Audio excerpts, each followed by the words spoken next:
तो देखिए आज का जो हमारा सेशन रहेगा वो है आधुनिक भारत के इतिहास का, जैसा कि सामने लिखा हुआ है भारत छोड़ो आंदोलन सन 1942। तो इसकी हमें इसके समस्त फैक्ट जानने हैं, जितने भी कॉम्पिटिटिव एग्जाम में क्वेश्चन बन सकते हैं यहाँ से, ठीक है। पूरी पृष्ठभूमि को समझना है इसकी को, और एक एक जो जितना भी बताया गया पॉइंट होगा उसे ध्यान से सुनना है, ठीक है। उसके बाद में लिखाऊंगा तो क्या था कि ये क्यों शुरू हुआ, पहले हम यही जानेंगे कि भाई ये क्यों शुरू हुआ, कहाँ से शुरू हुआ, कैसे हुआ, ये सब बात की बात है, पहले ये जानेंगे हम क्यों शुरू हुआ, ठीक है। तो भारत में क्या था कि उस समय आप जानते होंगे कि भारत में एक राजनीतिक गतिरोध चल रहा था, उस समय प्रॉपर गतिरोध चल ही रहा था। भारत ब्रिटिश शासन के अधीन था। भारत का एक प्रॉपर मंच था भारतीयों का, जिसको कहा जाता था भारतीय राष्ट्रीय कांग्रेस, यही है बस। इस मंच के माध्यम से जो भारतीय लोग थे वो अपने एक राजनीतिक गतिरोध दूर करना चाहते थे, जो उनकी प्रॉपर हमें भी वही एक स्वतंत्रता होनी चाहिए। बाद में भारतीय लोग क्या सोचते थे कि भाई हमारा भी एक अपना स्वतंत्रता होनी चाहिए, हमारा भी अपना खुद का एक संविधान होना चाहिए, ये सोच रहे थे भारतीय लोग, जो है यानी कि इस चीज पर जोर दिया जा रहा था उस समय। तो जो उस समय तत्कालीन प्रधानमंत्री थे विंस्टन चर्चिल, बहुत ध्यान से सुनिए, जो ब्रिटेन के प्रधानमंत्री थे उस समय तत्कालीन प्रधानमंत्री विंस्टन चर्चिल ने एक व्यक्ति के माध्यम से एक प्रस्ताव भारत भेजा, जिसको कहा गया क्रिप्स प्रस्ताव। बहुत ध्यान से सुनिए मैं क्या कह रहा हूँ, जिसको कहा गया क्रिप्स प्रस्ताव, या फिर हिंदी में Cripps mission, sorry Cripps mission English में, हिंदी में क्रिप्स प्रस्ताव, ठीक है। अब क्या है कि ये क्रिप्स प्रस्ताव क्या था, सबसे पहले तो ये बात जान लें कि ये मार्च 1942 में आया, ये आपको याद होना चाहिए। यानी कि क्रिप्स प्रस्ताव कब आया, ये तो आपके प्रॉपर किसी भी वनडे एग्जाम में सीधा पूछा जाता है, ऐसा क्वेश्चन सीधा एग्जाम में बनता है कि क्रिप्स प्रस्ताव कब आया, ये पूछा जाता है कई बार सीधा। तो आप याद रखेंगे 1942, मार्च 1942, ठीक है। इस क्रिप्स प्रस्ताव का उद्देश्य क्या था भाई, सीधी सी बात है, कोई भी चीज होती है, जो भी प्रस्ताव है इसका उद्देश्य क्या है, यानी कि किसी भी चीज का कोई उद्देश्य है, तो याद रखना है इसका उद्देश्य था भारतीयों को स्वशासन की, भारतीयों के लिए स्वशासन की स्थापना करना, समझ रहे हैं, यानी कि भारतीयों के लिए अपने शासन की स्थापना करना, ये किसका उद्देश्य था, क्रिप्स मिशन का। तो अगर मैं बिल्कुल फैक्ट की बात करूं तो ये क्वेश्चन आपके बिल्कुल क्लियर होना चाहिए। क्रिप्स मिशन कब आया, मार्च 1942 में। क्रिप्स मिशन किसके समय में भारत आया, उस समय ब्रिटेन के प्रधानमंत्री कौन थे, विंस्टन चर्चिल, ये कई बार पूछा जाता क्योंकि उनके द्वारा भेजा गया। क्रिप्स मिशन का क्या उद्देश्य था, किस उद्देश्य से वो भारत आया था, तो उसका उद्देश्य था भारतीयों के लिए स्वशासन की स्थापना करना, यानी कि भारतीयों के लिए खुद का एक संविधान होना, खुद का आपका शासन होना, प्रशासन उनका शासन होना, ठीक है, क्लियर। तो ये थे क्रिप्स मिशन के उद्देश्य, जो प्रॉपर याद होना चाहिए। लेकिन क्या थे ये थोड़ा सा ध्यान देना है। पहला पॉइंट आपको याद रखना है, इसके तहत क्या किया गया कि भारतीयों को डोमिनियन राज्य का दर्जा दिया गया, ये आपको प्रॉपर याद होना चाहिए। मैं कुछ पॉइंट बताऊंगा कि जो क्रिप्स मिशन आया था, हमें इसको और इसको दोनों को साथ लेकर पढ़ना है। पहले हमें क्रिप्स मिशन पढ़ना पड़ेगा, क्योंकि जब आप क्रिप्स मिशन पढ़ेंगे ना तभी आपके समझ में आएगा भारत छोड़ो आंदोलन क्या था, क्यों आया था, तभी समझ में आ सकता है, ठीक है। तो ये जो क्रिप्स मिशन था, पहले ये जानना बहुत जरूरी है, क्योंकि तब इसे जान पाओगे तब ही आप भारत छोड़ो आंदोलन की पृष्ठभूमि को समझ पाओगे, ठीक है। 1942 तो क्रिप्स मिशन जो था, इसको ध्यान से देखना, ये जो क्रिप्स मिशन था ये 1942 में आया। इसके उद्देश्य आप जान गए क्या थे। तो इसमें कुछ बिंदु रखे गए कि हम क्या करेंगे भारतीयों के लिए। तो उसमें पहला पॉइंट था, एक तो ये बात याद हो जाना चाहिए, देखिए कांस्टेबल एग्जाम की दृष्टि से भी मैं बता दूं, या फिर यूपी लेखपाल जो थोड़े लोअर लेवल के एग्जाम हैं, क्वेश्चन पूछा जा सकता है क्रिप्स मिशन कब आया। तो याद रखना 1942 में आया। उस समय ब्रिटेन के प्रधानमंत्री कौन थे? Winston Churchill. ठीक है।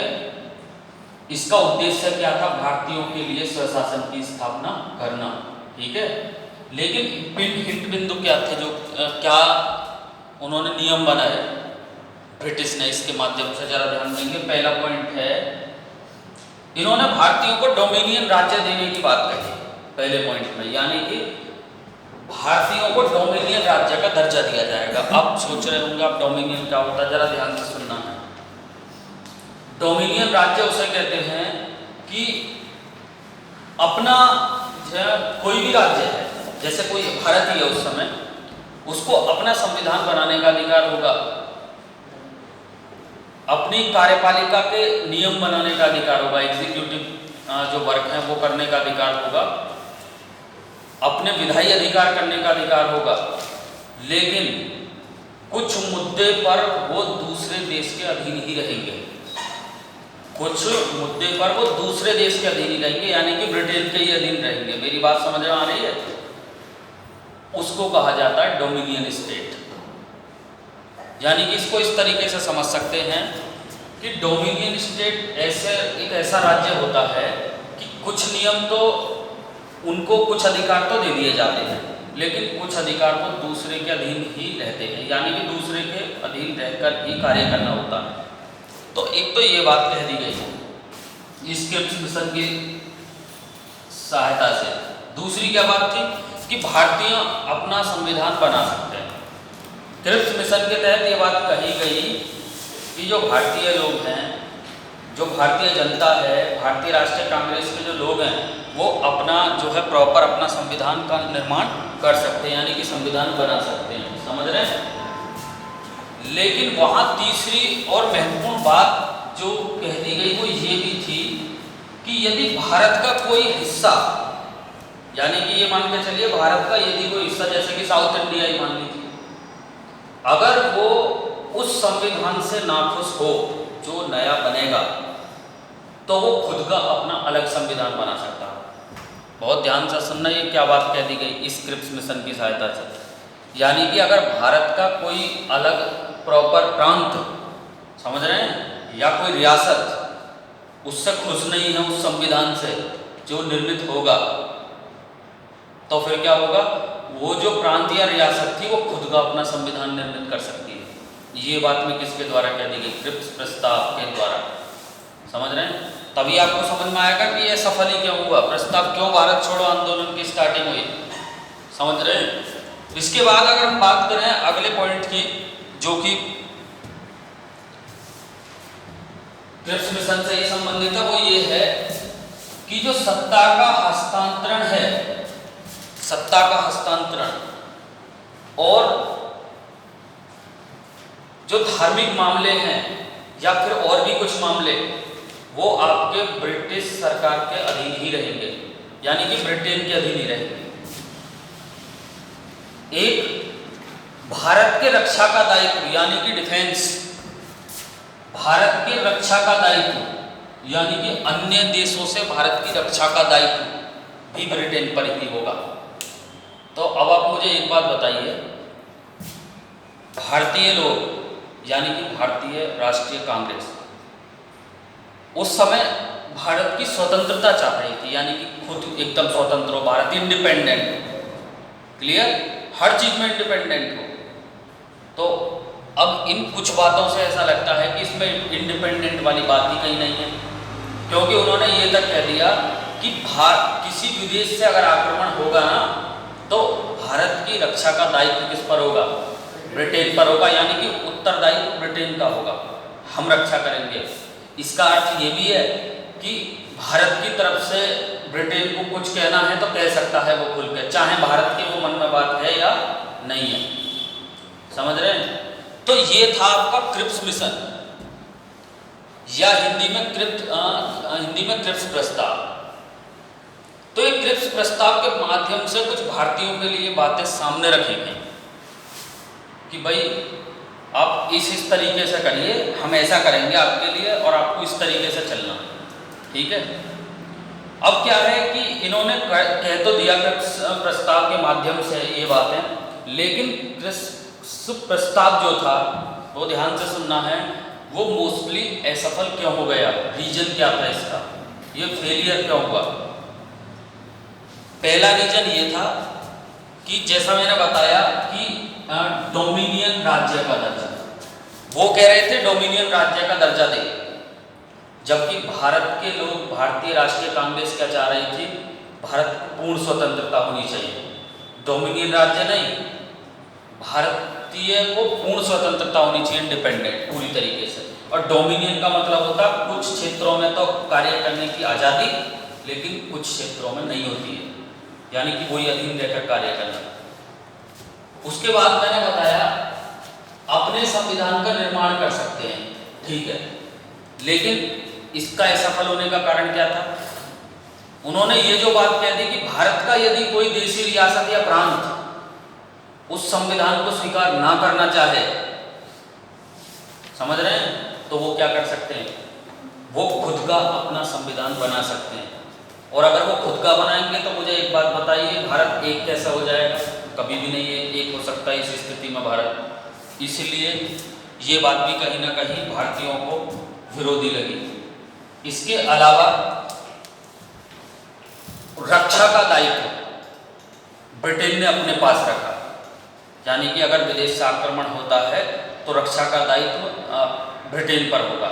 तो भारतीय लोग क्या चाह रहे थे, हम खुद इंडिपेंडेंट हो, हम खुद करेंगे जो भी कुछ करेंगे। कहीं ना कहीं ये भी बातें जो हम देख रहे हैं, ये भी बातें क्या थी, परस्पर विरोधी बात थी, किसकी, क्रिप्स मिशन की और भारतीय राष्ट्रीय कांग्रेस के लोगों की, ठीक है।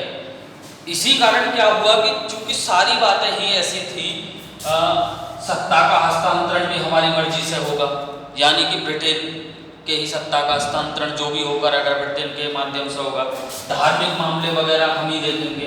तो ये सारी जो चीजें निकल कर सामने आए, ये भारतीय राष्ट्रीय कांग्रेस के लोगों को क्रिप्स मिशन की बात मंजूर नहीं हुई और उन्हें ये अच्छा नहीं लगा।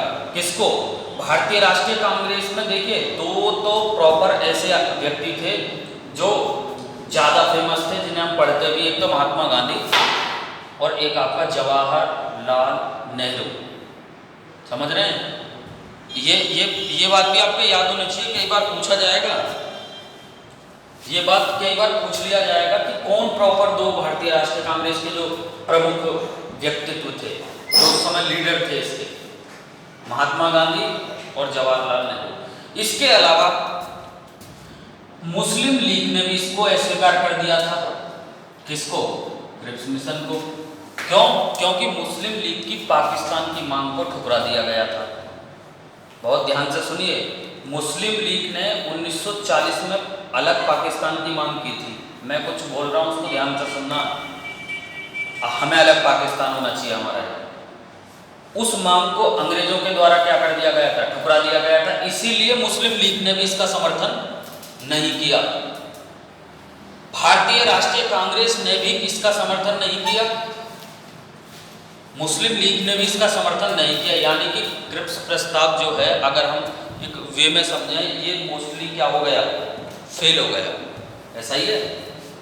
तो अब यहाँ से अगर मैं फैक्ट की बात करूँ तो कुछ ऐसे प्रश्न भी एग्जाम में बन सकते हैं कि क्रिप्स मिशन 1942 में भारत आया, उस समय भारत के वायसराय कौन थे।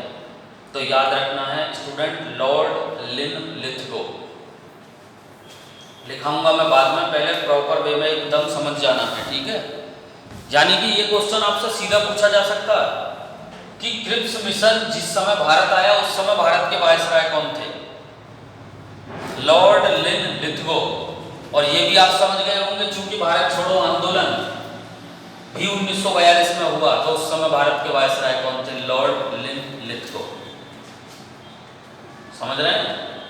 और ये बात आपको हमेशा के लिए माइंड में बैठा लो, ये तो ऐसा क्वेश्चन है आगामी परीक्षा में जरूर आपसे क्वेश्चन पेपर में मिलेगा कि भारत का एकमात्र वायसराय कौन सा है जो सबसे लंबी अवधि तक वायसराय रहा? Lord Linlithgow. ये प्रॉपर क्वेश्चन है जो एग्जाम में पूछा जाएगा, दमदार क्वेश्चन। भारत का एकमात्र वायसराय जो सबसे लंबी अवधि तक वायसराय रहा, लॉर्ड लिनलिथगो। कितनी अवधि थी इनकी? 1936 से लेकर 1944, जो कि किसी भी वायसराय की नहीं थी इतनी। इसी के साथ साथ अगर ऐसा क्वेश्चन कभी बन जाए, बहुत ध्यान से सुनना, बन जाए, मैं सोच के चल रहा हूं, अगर ऐसा आ जाए तो भारत के ऐसे वायसराय जो सबसे कम अवधि तक रहे, तो याद रखना लॉर्ड एल्गिन प्रथम। लॉर्ड एल्गिन प्रथम, जिनकी अवधि थी 1862 से लेकर 1863। अब आप सोच रहे होंगे ये किसके बाद आए थे? ये आए थे लॉर्ड कैनिंग, ऐसे व्यक्ति थे जो गवर्नर जनरल भी रहे, वायसराय भी रहे, क्योंकि उन्हीं के समय से चेंज हुआ ये सब चीजें। लॉर्ड कैनिंग के बाद जस्ट अगर कोई वायसराय था तो वो था लॉर्ड एल्गिन प्रथम। ये हमें याद होना चाहिए। तो अब यहां से दो फैक्ट भी आपके दिमाग में आ जाने चाहिए। पहला, भारत का एकमात्र वायसराय जो सबसे लंबी अवधि तक वायसराय रहा, लॉर्ड लिनलिथगो, यानी कि क्रिप्स मिशन और भारत छोड़ो आंदोलन, क्रिप्स मिशन और भारत छोड़ो आंदोलन के समय वायसराय कौन थे? Lord Linlithgow. एकमात्र ऐसे वायसराय भी हैं जो सबसे लंबी अवधि तक रहे, 1936 से 1944, प्रॉपर याद होना चाहिए, कई बार पूछा जाएगा, ठीक है। और सबसे कम का अगर पूछा जाता है, सबसे कम अवधि का, तो याद रखना ही है लॉर्ड एल्गिन प्रथम, ठीक है। तो ये एक सामान्य सी बात थी जो हमें याद रखनी है, ठीक है। अब मैं क्रिप्स मिशन के बिल्कुल फाइनली स्टेप की तरफ जा रहा हूं, जरा ध्यान से सुनेंगे। जो क्रिप्स मिशन आया और क्रिप्स मिशन चला गया बिना कुछ करे, क्योंकि इससे क्या थे, दोनों पार्टी नाराज थी। उधर भारतीय राष्ट्रीय कांग्रेस ने भी इसको ठुकरा दिया और उधर मुस्लिम लीग के द्वारा भी इसको ठुकरा दिया गया। दो कथन बहुत दमदार किए गए इस मामले में, और ये कथन कभी आपसे पूछा जाएगा, कांस्टेबल की परीक्षा हो या दरोगा की परीक्षा हो या फिर कोई अन्य एग्जाम हो, टेट वगैरह का या किसी का, पूछा जा सकता है। क्योंकि दो कथन इसी संबंध में कहे गए। किसके संबंध में? क्रिप्स प्रस्ताव के संबंध में। जरा ध्यान से सुनेंगे कैसा पूछा जाएगा। गांधी जी ने क्रिप्स प्रस्ताव के संबंध में क्या कहा है कि ये एक ऐसा चेक है जो आगे की तारीख का चेक है, जिसका बैंक नष्ट होने वाला है। ये क्रिप्स प्रस्ताव के संबंध में गांधी जी ने कहा था। बहुत ध्यान से सुनिए, ये क्वेश्चन पूछा जाएगा, ये बहुत महत्वपूर्ण बिंदु है। यानी कि कैसे पूछा जाएगा, जरा ध्यान से सुनिए। यह आगे की तारीख का चेक है, आगे की तारीख का चेक है जिसका बैंक नष्ट होने वाला है। यह कथन किसका है, ऐसा पूछा जाएगा एग्जाम में। तो याद रखना, यह कथन है महात्मा गांधी का। और यह बात महात्मा गांधी ने किस संबंध में की थी, ये खुद क्वेश्चन एग्जाम में बनेगा। तो याद रखना, क्रिप्स मिशन या क्रिप्स प्रस्ताव के संबंध में ये बात महात्मा गांधी ने कही। आया कुछ समझ में?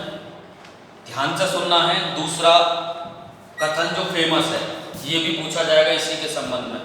पंडित जवाहरलाल नेहरू ने क्रिप्स मिशन के संबंध में एक शानदार बात कही कि यदि क्रिप्स मिशन को स्वीकार कर लिया जाता या क्रिप्स मिशन स्वीकार हो जाता, या कह सकते हैं कि यदि क्रिप्स मिशन को भारत स्वीकार कर लेता तो भारत अनिश्चित खंडों में विभाजित हो जाता। यदि भारत क्रिप्स मिशन को स्वीकार कर लेता या भारतीय राष्ट्रीय कांग्रेस क्रिप्स मिशन को स्वीकार कर लेती तो भारत अनिश्चित खंडों में विभक्त हो जाता। जैसा कि आप जानते ही होंगे, जिस प्रांत को भी ऐसा लगता, वो सही कह रहे इस बात को, जिस प्रांत को भी ऐसा लगता हमें अपना संविधान बनाना, वो अपना बना लेता। इस तरीके से क्या हो जाता, टुकड़े हो जाते। तो ये दो जो कथन हैं, ये प्रॉपर मैं ऐसे कथन बता रहा हूँ जो आगामी परीक्षा में उत्तर प्रदेश पुलिस सिपाही भर्ती हो या फिर दरोगा भर्ती हो या फिर कोई भी भर्ती हो, वहाँ पूछा जाना है। और दो तरीके से एग्जाम में आ सकते हैं क्वेश्चन। पहला, ये आगे की तारीख का चेक है, यह कथन आगे की तारीख का चेक है जिसका बैंक नष्ट होने वाला है। यह कथन किसका है? महात्मा गांधी का। किस संबंध में कहा है? क्रिप्स मिशन 1942 के संबंध में कहा है। दो तरीके से पूछा जा सकता है। अगला कि यदि भारत क्रिप्स मिशन को स्वीकार कर लेता तो भारत अनिश्चित खंडों में विभक्त हो जाता। यह कथन किसका है? यह कथन जवाहरलाल नेहरू का है। किस संबंध में कहा था? क्रिप्स मिशन 1942 के संबंध में कहा था। तो ये है क्रिप्स मिशन। आप कहेंगे दो वक्तव्य क्यों लिखाए हैं, क्यों बताए हैं? मैंने इसलिए बताए हैं क्योंकि भारतीय राष्ट्रीय कांग्रेस के जो प्रमुख दो व्यक्तित्व थे उस समय, वो कौन थे? जवाहरलाल नेहरू और महात्मा गांधी। ये हमें याद होना चाहिए। क्लियर है? तो यहां तक आपके दिमाग में आ जाना चाहिए। ये था क्रिप्स प्रस्ताव, है ना? ये क्या था? क्रिप्स प्रस्ताव। अब आपके समझ में आएगा कि भारत छोड़ो आंदोलन की शुरुआत कैसे हुई, किस तरीके से हुई, रीजन क्या था। रीजन असली अब समझ में आ गया होगा क्या था। अब क्या है कि जैसे ही क्रिप्स प्रस्ताव वापस लौटाने के बाद, ठीक है, गांधी जी ने एक प्रस्ताव तैयार किया। बहुत ध्यान से सुनिए, क्योंकि ये तो लौटा दिया था, और एक प्रस्ताव तैयार किया जिसमें अंग्रेजों से तुरंत भारत छोड़ने को कहा गया। यानी कि गांधी जी ने क्रिप्स प्रस्ताव वापस करने के बाद एक प्रस्ताव तैयार किया। इसको इस तरीके से जान सकते हैं, प्रॉपर प्रस्ताव तैयार किया, और इस प्रस्ताव में अंग्रेजों से कहा गया कि तुरंत भारत छोड़ो, तुरंत भारत छोड़ो का प्रस्ताव लाए हो। जो मैं डेट बता रहा हूँ, ये डेट कब पूछी जाएगी मैं पक्का बता रहा हूँ, ये डेट आपको याद रखनी है। 14 जुलाई 1942, ये याद होना चाहिए। प्रॉपर 14 जुलाई 1942, समझ रहे हैं? 14 जुलाई 1942 को वर्धा महाराष्ट्र में इस प्रस्ताव को स्वीकृति दी गई। बहुत ध्यान से सुनना, ये डेट आपसे कभी भी एग्जाम में पूछी जाएगी, और प्रॉपर तैयारी के साथ, बेहतर तैयारी के साथ इसे याद रखना, क्योंकि एक एक अंक का किसी भी कॉम्पिटिटिव एग्जाम में बहुत महत्व होता है। इसे विशेष रूप से याद रखें, ठीक है? 14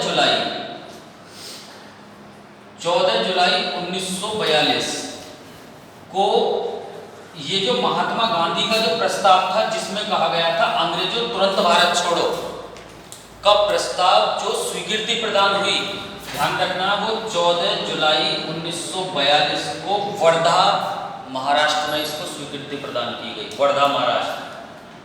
इसीलिए एग्जाम में ये क्वेश्चन आपसे पूछा जाना है किसी भी एग्जाम में कि भारत छोड़ो आंदोलन के प्रस्ताव को कहां पर स्वीकृति दी गई थी। बहुत ध्यान से सुनना, वर्धा महाराष्ट्र। कब दी गई थी? 14 जुलाई 1942। ये प्रॉपर क्लियर होना चाहिए। जहां हिंट बिंदु हैं, जो ऐसे बिंदु हैं जो परीक्षा में पूछे जाने हैं, मैं उन पर विशेष रूप से पॉइंट आउट कर रहा हूं, जिससे कि आपको बिल्कुल एकदम प्रॉपर वे में याद है। ठीक है? तो 14 जुलाई 1942 को इसको स्वीकृति दे दी गई। ठीक है? कांग्रेस कमेटी की, वर्किंग कमेटी की बैठक में, जो भी इनकी कमेटी थी, तो इतना याद होना चाहिए। यानी कि एक जो हल्की सी शुरुआत कह सकते हैं ना भारत छोड़ो आंदोलन की, वो कब हुई? वो तो 14 जुलाई 1942 से ही होनी शुरू हो गई थी। ठीक है? अब ऐसे ही चलते चले गए धीरे धीरे। तो एक डेट याद रखनी है आपको, 8 अगस्त 1942।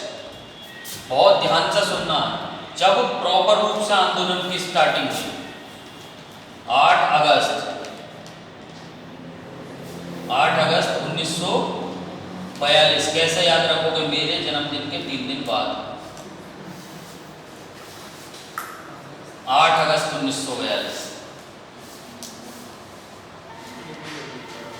ये डेट आपको याद रखनी है। 8 अगस्त 1942 को क्या होता है कि भारत छोड़ो का प्रस्ताव पारित कर दिया गया। देखिए ध्यान से सुनिए, दोनों में डिफरेंस है। ये स्वीकृति जो दी गई थी, ये तो वर्धा में महाराष्ट्र में दी गई। ये भी चीजें महाराष्ट्र में ही हुई है, लेकिन ये स्वीकृति की डेट है और ये प्रस्ताव पारित होने की डेट है। अब यहाँ पर 8 अगस्त, ध्यान से सुनना, 8 अगस्त 1942 को महाराष्ट्र में, मुंबई में इसका प्रस्ताव पारित कर दिया गया। किसका? भारत छोड़ो आंदोलन का। अच्छी तरीके से समझना, भारत छोड़ो आंदोलन यानी कि वही अंग्रेजों भारत छोड़ो का जो प्रस्ताव था वो पारित कर दिया गया। कई बार सीधा फैक्ट परीक्षा में यहाँ से बन सकता और एग्जाम में पूछा जाएगा कि भारत छोड़ो आंदोलन का प्रस्ताव कब पारित किया गया था। पारित 8 अगस्त 1942 को पारित, और स्वीकृति जो मिली थी वो 14 जुलाई 1942। स्वीकृति पहले, उसके बाद पारित। ठीक।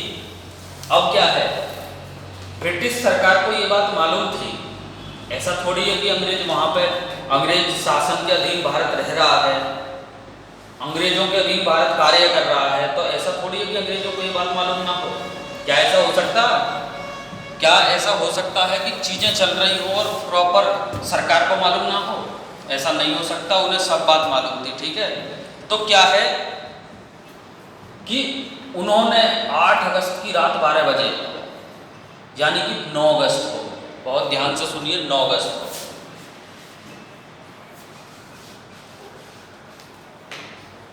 9 अगस्त को अंग्रेज सरकार के द्वारा ऑपरेशन जीरो आवर की शुरुआत हुई। मैं जो चीजें बोल रहा हूं इसे विशेष रूप से याद रखना, यहां से क्वेश्चन फैक्ट बनेगा एग्जाम में। ऑपरेशन जीरो आवर, ऐसा मत करो कल ही जावेद थे आज क्यों कर रहे हो। यहाँ पर पूरी तरीके से पूरे फोकस के साथ पढ़ो।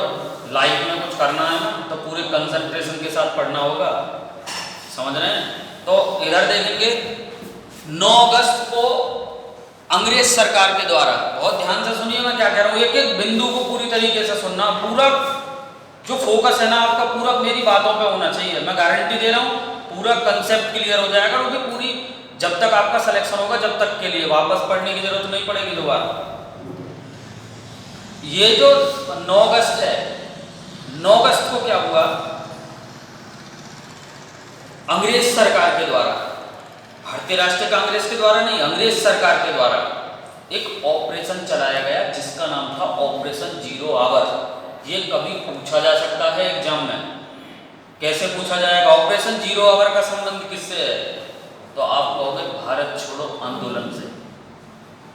तो ऑपरेशन जीरो आवर क्या था कि इसके तहत अंग्रेज सरकार ने जो प्रमुख नेता थे भारतीय राष्ट्रीय कांग्रेस के, जैसे कि मोहनदास करमचंद गांधी, जवाहरलाल नेहरू, सरोजिनी नायडू, मौलाना अबुल कलाम आजाद, डॉक्टर राजेंद्र प्रसाद, जो भी प्रॉपर प्रमुख नेता थे इनके, उनको गिरफ्तार करने का प्लान बनाया, समझ रहे हैं। और 9 अगस्त को इस ऑपरेशन जीरो आवर के तहत, यानी कि जैसे ही प्रस्ताव पारित किया 8 को, 9 को तो उन्हें गिरफ्तार कर लिया गया अंग्रेज सरकार के द्वारा और जेल में डाल दिया गया। अब ध्यान से सुनिए, 9 को गिरफ्तार करके जेल में डल चुके हैं वो प्रमुख नेता जो हैं, जितने भी हैं, जो भी अच्छे नेता थे, सब जेल में डाल दिए गए, समझ रहे हैं। और भारत छोड़ो आंदोलन का जो नेतृत्वकर्ता जो घोषित किया गया था ना इस प्रस्ताव में, वो किसको किया गया था? महात्मा गांधी को। ये भी याद रखना, कई बार एग्जाम में पूछा जा सकता है कि भारत छोड़ो आंदोलन का जो प्रस्ताव में जो नेता थे वो किसको बनाया गया था, यानी कि प्रॉपर एक नेता, उसका नेतृत्व करता आंदोलन का महात्मा गांधी। अब क्या है, ये गिरफ्तार कर लिए गए और गिरफ्तार करके इन्हें जहां जहां जेल में डाला गया वहां से क्वेश्चन आपके एग्जाम में बनते हैं और ये पूछा जाएगा। अब चूंकि मेन नेतृत्वकर्ता कौन थे? महात्मा गांधी, तो ये इसलिए पूछा जाता है कि भारत छोड़ो आंदोलन के दौरान महात्मा गांधी को ऑपरेशन जीरो आवर के तहत पकड़कर किस जेल में डाल दिया गया था? तो याद रखना है आगा खां पैलेस।